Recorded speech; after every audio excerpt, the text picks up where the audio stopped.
Как давно служите в ЧВК «Вагнер»? 2 месяца где-то. Около 2 месяцев. Как попали туда? Из зоны. Ехал представитель ЧВК в лагерь, ну где в лагере.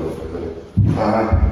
И предложил, заключаешь, 6 месяцев проходит, ну, служишь, и все, по истечении 6 месяцев, типа, новые документы, новые, ну, короче, все необходимо, ничего это все. Где вас взяли в плен? Кто вас взял в плен?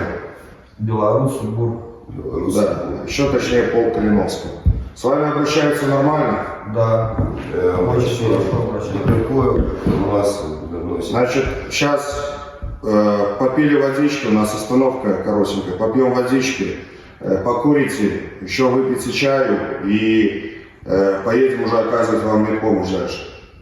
Понятно? Да. Значит, хотелось бы также обратиться ко всем российским военнослужащим, которые вдруг вздумают там пойти для того, чтобы отслужить, попытаться полгода на войну в Украину и после этого получить амнистию. Как правило, заканчивается все по-другому. Однако я хочу сказать, что Пол Калиновского действует почти по всем фронтам.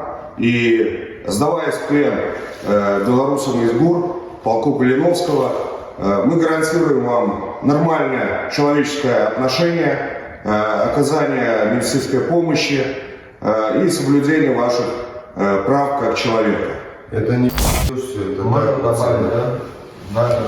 Да, так что, ну, добро пожаловать в Украину не буду говорить.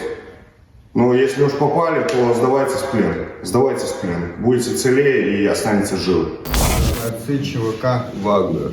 Нас взяли в плен бойцы полка Калиновского.